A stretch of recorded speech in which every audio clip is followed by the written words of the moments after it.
성도들 모두에게 함께하기를 예수님 이름으로 간절히 축원합니다. 지난 몇 달 동안 코로나 바이러스로 인해서 온 나라가 어려움을 많이 겪었습니다. 그나마 조금 안정권에 들어가서 이제 사회적 거리를 조금 느슨하게 해도 되는 단계가 된 것이 얼마나 감사한지 모르겠습니다. 그냥 주일 되면 예배하는 것이 너무나 당연한 것인 줄 알았는데 면역력이 약하고 또 이렇게 기저질환이 있으신 분들은 예배에 참석을 못하고 또 그래서 온라인 예배를 드리고 뭐 이런 일들이 우리의 일상이 되는 것이 아닌가 두렵고 떨리는데 하나님께서 우리에게 회복을 주시는 줄로 믿습니다. 그럼에도 불구하고 오늘 우리의 모습이 어떻게 생각하면 유리 쟁반을 들고 얼음판을 걷는 것과 같습니다. 얇은 유리 쟁반이 떨어지는 날에는 다 박살날 것 같기 때문에 조심스럽게 걸어가는데 실은 얼음판 녹아서 깨지는 게 더 무서운 상황이지요. 여러 가지 위기와 도전이 많이 있습니다. 그런 가운데 우리가 뉴스에서 보는 것처럼 지금 북한의 김정은이 어떻게 되었는지 잘 알지를 못하는 상황이고 온 세계가 지금 거기에 관심을 두고 있습니다. 우리가 기도해야 될 것이 점점 더 많아지고 있습니다. 그런 가운데 감사한 것은 우리 항동에는 이 어려운 상황에서도 확진자가 하나도 없이 잘 지나가게 되었다는 것입니다. 또 우리 구로구에도 지난 23일간 동안 확진자가 하나 없었습니다. 또 서울에서도 상당히 이제 잠잠한 상황이 되었습니다. 더 중요한 것은 이제 모든 것을 정상화시키고 또 다음 단계를 준비해야 할 때인 줄로 믿습니다. 오늘 오후에는 1일 부흥회를 준비했습니다. 우리 마음이 다 침체가 되었고 모두 다 이렇게 좀 가라앉아서 외부 목사님을 모시고 우리 마음에 좀 불을 붙일 수 있는 기회를 갖기를 원합니다. 새안양교회 김한옥 목사님 모시고 말씀으로 은혜를 나눌 텐데 이 김한옥 목사님은 지난 여러 해 동안 해피데이 시스템을 개발하셔서 한국교회가 이것을 적용해서 부흥에 많은 도움을 얻은 그런 목사님이십니다. 오셔서 오늘 또 우리에게 불을 붙이시고 또 우리에게 격려할 수 있는 시간이 되기를 원합니다. 여러분들도 더 함께 열심히 좀 참여할 수 있는 기회가 되기를 부탁드립니다. 5월을 눈앞에 두고 있습니다. 우리가 아는 것처럼 5월은 가정의 달이고 교회는 늘 매주마다 행사가 있었습니다. 어린이주일, 어버이주일, 교사주일, 청소년주일, 또 5월 마지막 주 5번째 주일은 성령 강림절입니다. 하나님께서 우리 모두를 회복시키시고 또 가정마다 기쁨이 넘치기를 원하고 이제 구역마다 다시금 모이기를 원하는데 어떻게 좀 교회가 더 힘을 얻을 수 있을까 기도하다가 5월 마지막 주에는 구역 찬양 대회를 하기로 했습니다. 그래서 의무 참여고요. 지금 현재 구역이 거의 20구역 가까이 되는데 하루에 다 할 수 없기 때문에 2주 동안에는 반으로 나누어서 예선전을 하고 마지막 주에 결선합니다. 또 참가비도 낼 뿐만 아니라 1등에게는 거금의 상금, 물론 2등 상금, 3등도 마찬가지입니다. 거금의 상금으로 지금 여러분들을 유혹하려고 그럼 좀 더 열심을 내서 이렇게 준비할 수 있지 않을까 하는 그런 기대를 가지고 있습니다. 그래서 늘 하는 대로 우리는 심사위원이 따로 있지 않고 우리 교인들이 한 표씩 이렇게 투표를 합니다. 어느 팀이 1등인가. 그러니까 많이 참석하셔서 반드시 열심히 찬양도 해야 되겠지만 사실은 투표할 때에 투표를 잘 해야 될 줄로 압니다. 그런 가운데 이제 계속 아파트 단지는 입주를 하면서 풍경세 입주가 중반을 넘어서 가고 또 바로 옆에 있는 이제 마지막 단지입니다. 항동지구 운암 퍼스트빌이 지금 사전 입주 점검을 어제부터 하고 있습니다. 그래서 어제도 우리 교인들이 가서 교회 안내 홍보를 했습니다. 오늘도 또 해야 될 텐데 우리가 주신 사명 잘 감당해서 우리가 기도하는 대로 이 항동지구가 우리 주님의 마을, 예수님의 마을이 되기를 기도하고 전도해야 될 줄로 믿습니다. 많은 이들이 코로나 사태 이후에 세계 변화를 예견하고 있습니다. 탈지구화 할 것이다. 그동안에 급속하게 글로벌리제이션이라고 해서 전 세계가 하나 되는 하나의 지구가 모토가 되었었는데 실제로 우리가 보는 것처럼 거의 항공편이 운항을 하지 않고 외국인들이 오고 가는 일들이 점점 줄어들고 있지요. 또 그런가 하면 탈도시화 할 것이다. 지금 현재 우리가 살고 있는 지구의 인구는 80억에 육박해 있습니다. 굉장히 많이 늘었습니다. 얼마 전까지만 해도 우리가 학교 다닐 때 50억이다, 그 다음에 65억이다 이랬는데 지금 현재 인구는 78억을 넘어서 80억에 육박한 것으로 알려져 있고요. 그 중에 절반, 약 40억 이상이 지금 도시에 거주하고 있는데요. 이 도시에 거주하는 것이 전염병이 번지고 나서 보니까는 굉장히 인류에게 불리한 조건이 되었지요. 사람들이 탈도시와 도시를 떠나서 자연 친화적으로 살려고 애쓰는 현상들이 또 벌어질 것이다. 또 그런가 하면 금융 시스템의 전환이 이루어질 것이다 하는 이야기도 합니다. 우리는 저금하고 돈 빼고 그 정도, 그렇죠? 월급 통장 받고 공과금 내는 정도로 은행을 이용하지만 사실은 금융 상품이 상당히 발전했지요. 또 그런 가운데서 중국에서는 디지털 화폐를 일상화하겠다 해서 이제 화폐 자체의 사용이 정부 통제 속으로 들어갈 것이다 해서 찬반의 여론이 세계에서 또 들끓고 있는 현상이 우리 시대의 모습이 되었습니다. 이런 시대에 정확한 인식과 판단이 없다면 사실은 하루하루 살아가는 것이 쉽지 않을 것 같습니다. 더욱이 이런 모든 것들은 표면적인 것들에 불과하고요. 그 내면적으로 일어나고 있는 현상에 대해서 진단하지 못한다면 우리는 그냥 껍데기만 쫓아가다가 끝나지 않을까 하는 걱정도 듭니다. 저는 우리 시대를 보면서 평소에도 이야기했지만 포스트 모더니즘이 일반화되어지는 시대가 될 것이다. 더 가속화될 것이다. 이런 말씀을 드리고 싶습니다. 포스트 모더니즘의 특징은 권위, 체제, 질서, 관계, 신앙, 신념에 대한 거부입니다. 그러니까 탈질서, 탈권위, 탈신념, 탈관계. 그래서 권위도 무시하고 체제도 무시하고 질서도 무시하고 양심도 무시하고 신앙도 무시하고 신념도 무시하는 시대가 된다는 겁니다. 그냥 쉽게 이야기하면 하나님 인정하지 않으니까 사람들이 자기 마음대로 자기 뜻대로 그냥 자기 옳은 대로 목소리 높여서 사는 시대로 점점점 다가가고 있다는 것이요. 그렇기 때문에 어느 시대보다 더 엄청난 시련과 도전이 우리 앞에 놓여 있습니다. 분명한 것은 역사 속에 수많은 격변과 전환이 있었고 그 가운데 인류는 살아남았다는 것입니다. 그런데 여기서 우리가 하나님 앞에 기도해야 될 것은 모든 사람이 다 살아남은 건 아닙니다. 이 격변 속에서 항상 이 격변을 이기고 살아남는 자들이 있었는가 하면 도태되는 사람들도 있었다는 것입니다. 더욱이 전환의 시대에 기회를 얻어 더 발전하며 새로운 시대를 여는 주역들이 있었다는 것입니다.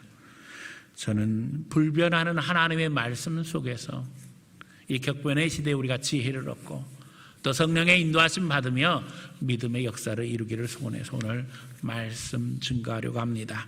새 시대를 향해라는 제목으로 말씀 증거할 때에 우리 성도들 모두에게 주님 은혜가 함께 하시기를 예수님 이름으로 간절히 축원합니다. 첫 번째는 기도로 동역하는 성도가 되자는 것입니다. 11.1입니다. 너희도 우리를 위하여 간구함으로 도우라. 이는 우리가 많은 사람의 기도로 얻은 은사로 말미암아 많은 사람이 우리를 위하여 감사하게 하려 함이라. 바울이 살던 시대는 대전환의 시대였습니다. 우리가 아는 것처럼 예수님께서 이 세상에 인간의 육신을 입고 오심으로 말미암아 인류의 역사는 엄청난 변혁을 거두게 되었습니다. BC와 AD가 나누어지지요. 주전주후로 사람들은 연도를 계산하기 시작했습니다. 특별히 바울이 살던 시대가 우리 시대와 매우 유사한 것이 급속한 세계화가 진행이 되었습니다. 지중해를 중심으로 해서 노마는 세계적인 대제국을 건설했고, 이제는 지중해 권역을 벗어나서 아시아와 아프리카로 그 영향력은 극대화되어졌습니다. 그래서 오죽하면 모든 길은 노마로 통한다는 말이 생길 정도였습니다. 그런 가운데 거기에 증거된 복음으로 말미암아 세계는 새로운 시대를 열게 되었습니다. 특별히 영적으로 볼 때 예수 그리스도께서 십자가의 죽으심으로 말미암아 이제 신앙은 새로운 시대를 열게 되어집니다. 우리가 아는 것처럼 구약의 백성들은 하나님 앞에 나아가 함부로 기도할 수도 없었습니다. 기도는 제사장의 특권이었습니다. 아무나 하나님 앞에 나아갈 수 없었습니다. 그러나 우리가 아는 것처럼 예수님께서 십자가의 죽으심으로 말미암아 성소와 지성소를 나누고 있던 휘장을 찢으셨고, 우리가 모두 다 담대하게 하나님 보좌 앞에 나가서 기도할 수 있는 특권을 얻게 되었다는 것입니다. 하나님 앞에 기도할 수 있는 특권을 얻을 뿐만 아니라 한 사람 한 사람이 다 왕같은 제사장이 되었고, 이제 함께 연합해서 기도할 수 있게 되었다는 것입니다. 다시 말하면 우리가 기도를 통해서 영적 전쟁을 하되 나 혼자 하는 것이 아니라 영적인 동지들이 생기게 되었다는 겁니다. 그러므로 신앙생활을 하면서 하나님과 기도할 수 있는 것이 특권이요, 내 주위에 있는 성도들과 함께 기도로 공유하고 함께 영적 전쟁을 수행할 수 있다고 하는 것은 얼마나 큰 능력인지 모릅니다. 그러므로 오늘 우리는 기도의 동역을 통해 새 시대를 열어갈 수 있는 하나님의 백성임을 점검해야 할 줄로 믿습니다. 오늘 바울이 이야기하지 않습니까? 너희도 우리를 기도로 도우라. 그리고 이제 이 기도로 말미암아 우리에게 하나님의 은사가 넘치게 하고 또 감사함이 넘치게 될 것이라는 겁니다. 우리가 함께 기도할 때 하나님이 우리를 통해서 역사하십니다. 우리의 기도 속에 하나님께서 우리에게 신령한 은사를 부으시고 또 신령한 은사를 통해서 결국에는 하나님이 이를 이루심으로 감사가 넘치게 하는 것이 하나님의 역사라는 것입니다. 그러므로 기도의 동역은 새 시대의 문을 여는 열쇠와 같은 역할을 하게 되어집니다. 저는 우리 성도들 모두가 다 이 열쇠를 소유하는 열쇠의 주인공이 되기를 축원합니다. 마귀는 우리가 이 열쇠를 쓰지 못하도록 방해합니다. 오늘 우리가 이 열쇠를 활용하는 방법은 무엇일까요? 다른 것이 아닙니다. 소그룹으로 모이는 겁니다. 기도회로 모이고 전도회로 모이고 구역으로 모이는 것입니다. 모여서 말씀을 나누고 그 가운데 기도 제목을 나누고 함께 기도하는 것입니다. 이 열쇠가 없는 이는 인생의 실패자가 될 것이며 신앙의 실패자, 루저가 될 것입니다. 오늘 마귀는 계속해서 우리가 이 열쇠를 쓰지 못하도록 방해하고 있습니다. 실제로 이 코로나 바이러스로 인해서 교회가 여러 가지 타격을 받았습니다마는 그 중에 보다 핵심적인 것은 소그룹이 전혀 모일 수 없었다는 것입니다. 온라인으로 예배하기도 했고요. 실제 현장 예배가 이루어지면서 하나님 앞에 예배하기도 했습니다마는 이 과정 속에서 우리는 서로 대면하고 대화 나누는 것에 대해 너무나도 많은 부담감을 가졌습니다. 전부 마스크를 써야 되고 마스크를 통해서 이야기를 하다 보니까는 사실은 정확하게 전달되는 것도 쉽지 않았습니다. 심지어는 우리 교회에서는 대표 기도하는 장로님도 마스크를 쓰시기도 했어요. 왜냐하면 여기 침 튀기면 제가 여기 만졌다가 제가 무슨 일이 생길까 봐 너무 조심하면서 지난 2달을 보냈습니다. 예배 끝나고 나면 엘리베이터에 무슨 버튼들 다 닦고 손잡이 다 닦고. 왜요? 그게 제일 위험하다는 거잖아요. 그러니까 지금도 우리가 그런 긴장들을 늦출 수 없는 상황에 있습니다. 그럼에도 불구하고 잊어버리지 말아야 될 것은 신앙생활은 절대 혼자 하는 게 아니라는 거죠. 우리가 교제하고 그 가운데 기도 제목을 나누고 함께 기도함으로써 우리가 함께 역사하시는 하나님의 능력을 보아야 할 때라는 것입니다. 기도의 동역은 시공간을 초월해서 역사합니다. 우리가 함께 모여 기도의 제목을 나눌 뿐만 아니라 이제 흩어져서 기도할 수 있습니다. 놀라운 것은 우리가 언제든지 기도할 수 있다는 겁니다. 우리가 일할 때도 기도할 수 있습니다. 밥 먹을 때도 기도할 수 있습니다. 사회에서 행동하면서도 생활하면서도 기도할 수 있습니다. 그런 가운데 하나님은 역사하실 것이고 그 가운데 우리는 하나님의 풍성한 은사를 체험하며 감사할 수 있게 되는 것입니다. 그러므로 모여서 기도하고 흩어져서 하나님 앞에 기도하자는 겁니다. 그때 문이 열립니다. 하나님께서 새로운 시대를 여실 것입니다. 본문은 기도의 결과로 하나님 앞에 감사하게 되는 것을 말씀하십니다. 우리가 함께 기도할 때에 응답을 공유하게 되어집니다. 그래서 서로 감사할 수 있다는 것입니다. 그러므로 그리스도인의 교제는 영적인 교제가 되어야 하며 기도 속에 교제가 되어야 됩니다. 함께 서로를 위해서 기도하지 않고 무슨 교제할 것이 있겠어요? 세상에 쓸데없는 말은 필요 없습니다. 교회 안에서 영적인 교회가 되려면 함께 기도 제목을 나누고 일주일 동안 하나님께서 내게 베푸신 은혜를 간증할 때 비로소 공동체는 영적인 공동체로서 바로 세워지게 되어지고 그 가운데 하나님의 은혜를 누릴 수 있다는 것입니다. 그러므로 그리스도인들은 기도 속에 교제하게 되어집니다. 하지만 마귀는 하나님을 불신함으로 기도하지 못하게 합니다. 또 형제들을 불신함으로 말미암아 함께 기도 제목을 나누지 못하게 합니다. 실제로 마귀의 유혹에 넘어가 기도 제목을 이야기한 사생활이 다른 이들에게 노출됨으로 마음의 상처를 받는 일도 허다하게 벌어집니다. 기도 부탁을 해야 하기 때문에 주위의 사람들에게 이야기했는데 그것이 다 퍼져서 사람들에게 이야기가 될 때 우리는 마음의 상처를 받게 되어집니다. 그러므로 오늘 우리가 주님 앞에 기도해야 할 것과 감추어줘야 될 것, 덮어줘야 될 것, 또 품어줘야 할 것을 잘 구별할 수 있어야 합니다. 더욱이 기도 제목을 나누면서도 마귀는 계속 끊임없이 역사합니다. 우리의 허영심을 들뜨게 하고 거짓에 미혹되게 할 수 있다는 것입니다. 하나님 앞에 진실되고 솔직하게 기도해야 되는데 또 성도들에게 기도 부탁을 할 때도 마찬가지인데 그 가운데서도 자기 자랑하고 부풀리고 뭐 자기가 대단한 거 하는 것처럼 떠들어대면서 그렇게 사람들에게 이야기하는 경우도 생긴다는 겁니다. 여러분, 진실된 마음으로 하나님 앞에 기도해야 됩니다. 진실된 마음으로 자기 자신을 내려놓고 함께 기도 제목을 공유해야만 합니다. 우리의 연약한 부분들을 고백하며 하나님이 그 가운데 인도하시기를 기도해야 합니다. 이제 우리 교회의 소그룹이 정상화되기를 원합니다. 5월달부터는 우리 전도회들도 다 모일 수 있기를 원하고 또 구역마다 다 함께 예배할 수 있기를 부탁드립니다. 이번 수요일에는 이제 구역장 모임을 재개할 계획입니다.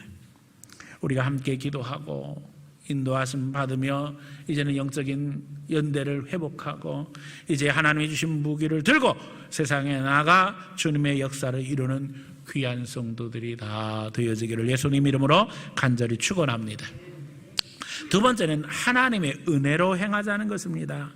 12절 볼까요? 우리가 세상에서 특별히 너희에게 대하여 하나님의 거룩함과 진실함으로 행하되 육체의 지혜로 하지 아니하고 하나님의 은혜로 행함은 우리 양심이 증언하는 바니 이것이 우리의 자랑이라. 우리가 우리 생각, 우리 뜻, 우리 계획으로 하는 것이 아니라 본문이 말씀한 대로 하나님의 마음 가지고 하나님의 청지기로 감당해 나가자는 것입니다. 주님의 인도하심 따라 우리의 영안이 열리기를 원하고 하나님의 큰 그림을 볼 수 있는 성도들이 되시기를 축원합니다. 우리가 크게 보지 못할 때는 사소한 것에 얽매여 있게 되어집니다.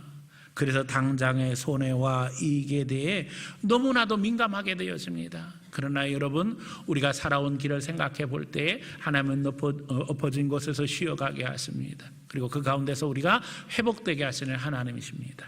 우리에게 실패는 없습니다. 하나님께서 때때로 우리를 좌절시키시는 것 같지만 그 가운데 깨닫게 하시고 더 성장하게 하십니다.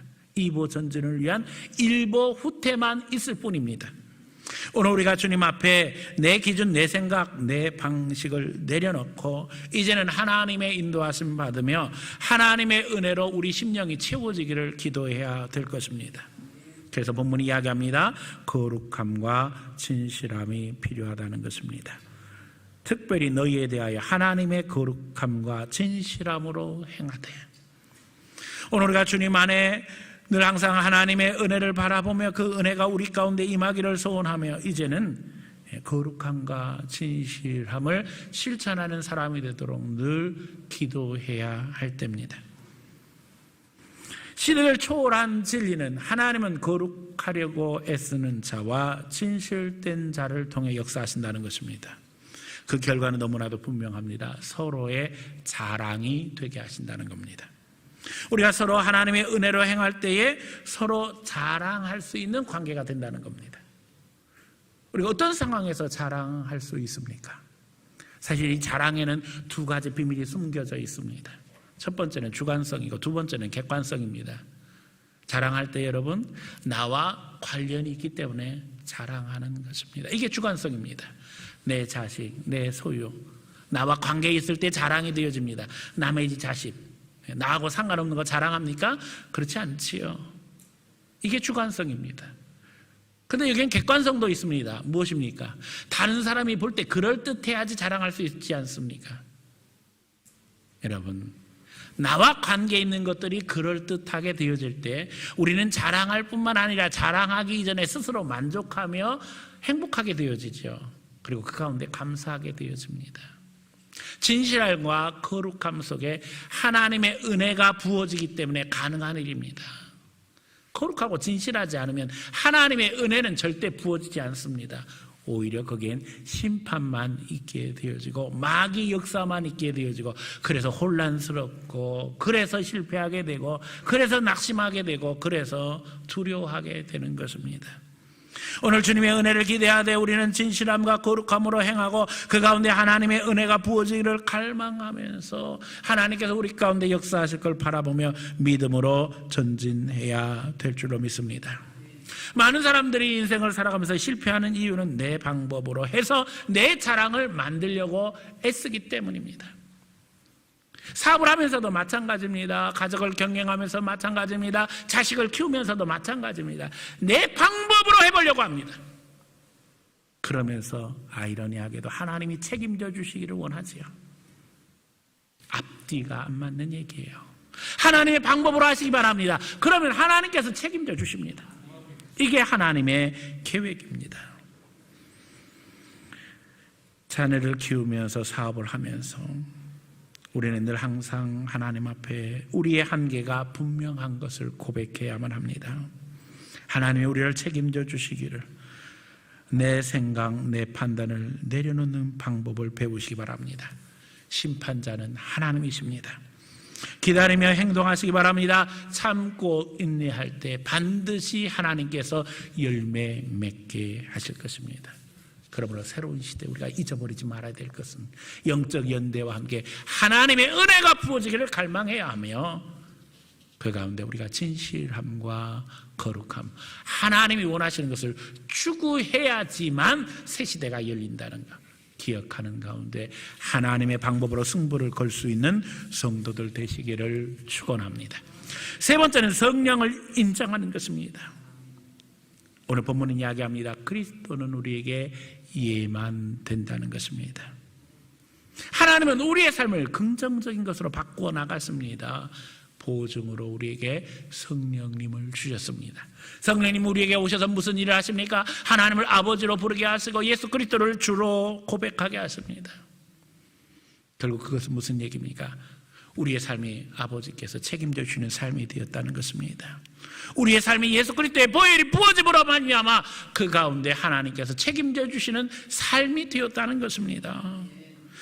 성령과 함께하는 이는 그러므로 모든 것들을 긍정적으로 볼 수 있는 믿음의 눈이 열리게 되어집니다. 온갖 부정적인 상황 속에서도 그 가운데 역사하시는 하나님을 깨닫게 되어지고 그 가운데 주님의 도움을 받게 되어지며 그 가운데 믿음의 열매를 거두게 되어집니다. 마귀는 그걸 뺏으려고 합니다. 우리 믿음의 눈을 가립니다. 그리고 우리의 말을 부정적으로 만듭니다. 부정적인 것들을 들춰서 우리를 불편하게 만들고 시험 들게 만들고 낙심하게 만듭니다. 여러분, 그러나 함께 기도하는 사람들, 기도로 동역하는 사람들은 하나님 앞에 믿음의 역사로 돌파할 수 있습니다. 성령을 인정하며 하나님의 은혜를 간구함으로 말미암아 실제로 우리 삶에 부어지는 하나님의 은혜를 체험하게 되어집니다. 우리가 믿음대로 살려고 할 때 늘 느끼고 깨닫는 것, 우리 너무나도 부족한 존재라는 거예요. 그런데 너무나도 감사한 것은 부족한데도 불구하고 하나님의 역사를 이룰 수 있도록 하나님이 늘 도와주신다는 것입니다. 그러므로 이 어려운 때에 우리는 늘 하나님 앞에 기도해야 됩니다. 성령님, 믿음의 눈을 열어주세요. 함께 기도함으로 말미암아 어려운 시대를 열어갈 수 있도록 도와주세요. 진실된 마음으로, 거룩한 마음으로 하나님의 은혜를 구하며 이제는 주님의 청지기로 살아감으로 말미암아 주님의 역사를 이루게 하여 주시옵소서. 기도할 때 성령은 반드시 우리를 통해서 새 시대를 열어가게 하시는 줄로 믿습니다. 제가 늘 고백하는 성경, 여러분들도 잘 아는 말씀이죠. 하나님이 우리를 위해서 더 좋은 것을 예비하셨은지. 여러분, 믿음으로 기도하고 믿음으로 누리는 성도들 되시기를 바랍니다. 성령님과 동행하시기 바랍니다. 두려워하지 말고 걱정하지 말고 그 가운데 하나님의 역사를 믿으며 이제는 더 적극적이고 긍정적인 그리스도인으로 믿음의 주역이 되어져서 이 어려운 시대를 하나님의 축복의 시대로 열어갈 수 있는 믿음 있는 주의 성도들 다 되어지기를 예수의 이름으로 간절히 축원합니다.